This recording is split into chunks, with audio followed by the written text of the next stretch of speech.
Hello, my name is Galina and Gerya. Welcome to my channel. Today's tutorial is about Halloween makeup, a vampire girl's makeup. We start with whitening up the face. I'm using really thick foundation used in theatres and studios.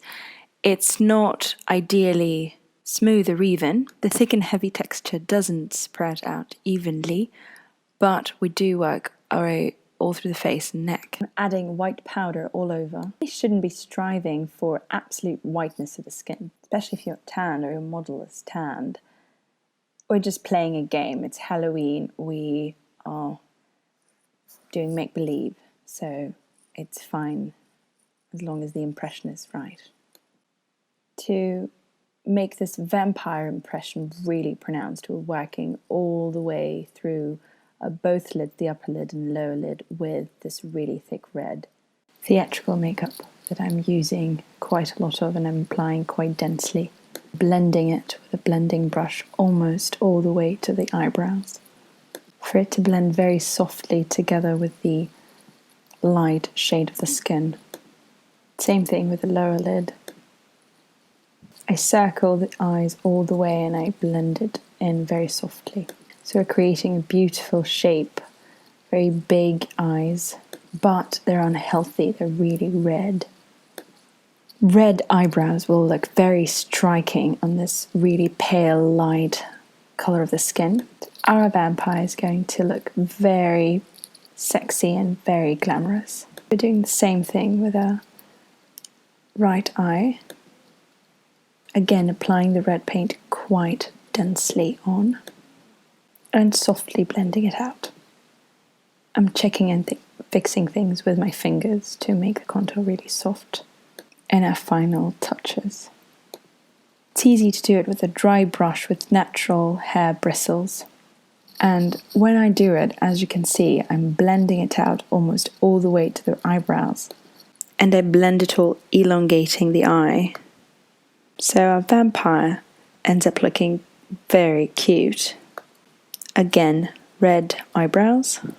The eyebrows are quite well defined, and quite pointy as well.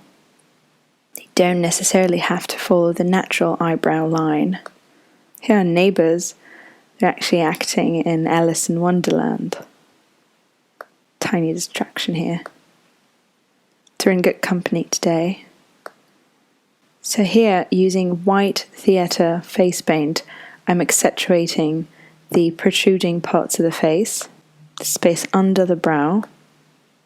So here I actually separate the eyebrow and our eyelids with the eyeshadow, blending it softly for a soft transition. I am using a little bit of white in the inner corners of the eyes to accentuate them. Also, we have a chance to even out and smooth out any sort of unevenness in our foundation.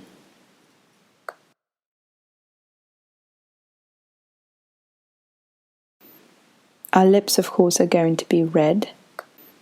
Vampires drink blood, so a glamorous vampire, of course, only have red lips. So creating a beautiful shape and a very feminine, very soft line of the mouth. But it's also quite bloodthirsty.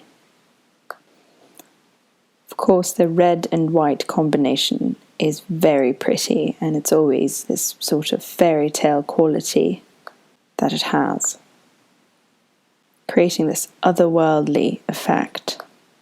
So we are using transparent white contact lenses on our model. So it's sort of an extraterrestrial kind of vampire that we're getting in the end. So this final touch we're creating is a very artistic one, because the idea behind these petals is that of a wound out of which red roses bloom. So it's an open, bloody wound with these gorgeous red petals. So it's a cut on the face, it's a wound, and blood is dripping from it, and we have flowers in it and growing out of it. When it comes to the hair, I've created this really big shape using back combing, this huge mane of hair. So it's a Dracula's bride that we're getting. Quite a typical do for a vampire woman. So the last element we're going to be adding are these holes from Bite. I'm just using theatre makeup face paint for them. Also, I'm going to point your attention to the grey hair, which I've painted actually using a white face paint. You might remember that vampires actually live forever. So the grey hair is this nod from the eternity. So to draw these holes from a bite in a very sort of neat way, we're starting from the 2 points where the 2 teeth were. So we're creating this inflammation with red or rosy or cherry tints. And then we're using black to actually draw these little holes and their contours, the little circles, and we're filling them up with theatrical makeup blood. So here we have our vampire woman who's plotting dangerous things, and she's also very sweet, opening her mouth to bite you.